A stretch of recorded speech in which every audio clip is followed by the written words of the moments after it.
Hello guys, আপনারা কিন্তু এই মুহূর্তে একটি নতুন সমস্যায় পড়ে থাকতে পারেন।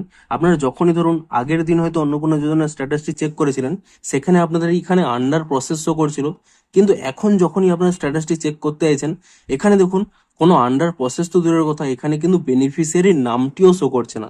এখানে শুধুমাত্র আপনাদের এখানে অ্যাপ্লিকেশন আইডি শো করছে এবং হেড অফ ফ্যামিলি শো করছে, এবং উপরে একটি শো করছিল যে অ্যাপ্লিকেশন সাবমিটেড। তো আপনাদের এখানে এই প্রবলেমটি কেন হচ্ছে কিংবা আপনাদের এই মুহূর্তে কি করা উচিত সেটাই জানাবো আজকের এই ভিডিওটিতে। তাই জন্য কিন্তু পুরো ভিডিওটি অবশ্যই দেখতে থাকুন। তো দেখুন, আপনাদের যদি এই প্রবলেমটি হয়ে থাকে, দেখুন এটি কিন্তু আপনাদের প্রবলেম নয়, এটি কিন্তু আপনাদের কাছে আরো গুড নিউজ। কেন কি দেখুন, আমি কিন্তু এখানে একটি লাইভ প্রমাণও দেখিয়ে দিচ্ছি। দেখুন, প্রথমে এই ব্যক্তিটির এখানে দেখুন তার অ্যাপ্লিকেশন আইডি কত রয়েছে, 3202 দিয়ে শুরু। তার প্রথম দিন কিন্তু দেখিয়েছিল এখানে আন্ডার প্রসেস বলে, কিন্তু তার পরের দিন যখনই চেক করতে যায়, দেখুন সেই 3202 এখানে কিন্তু তার নামটি এখানে আর শো করছিল না।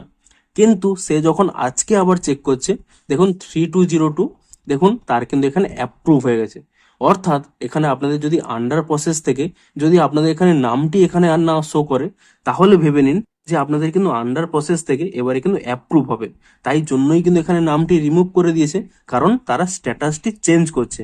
আপনারা সিম্পলি কি করবেন, আপনাদের যদি এই মুহূর্তে এখানে কোনো নাম না শো করে এবং আপনাদের আগে আন্ডার প্রসেস ছিল, তাহলে আপনাদের কোনো চিন্তা করার প্রয়োজন নেই। আপনারা একদিন ওয়েট করে যান, তাহলেই দেখবেন এখানে কিন্তু আপনাদের স্ট্যাটাসটি কিন্তু অ্যাপ্রুভ হয়ে যাবে। এবং এই স্ট্যাটাসটি অ্যাপ্রুভ হয়ে যাওয়ার সাথে সাথে আপনারা ভেবে রাখুন, তাহলে কিন্তু আপনারা এই মাসের মধ্যেই আপনারা কিন্তু পেমেন্টটি পেয়ে যাবেন। তো মূলত এই কারণের জন্যই কিন্তু আপনাদের এই মুহূর্তে এই প্রবলেমটি হচ্ছে। আপনাদের এখানে বেনিফিশিয়ারির নামটি এখানে রিমুভ হয়ে গেছে, তো আপনাদের কিন্তু কোনো চিন্তা করার প্রয়োজন নেই।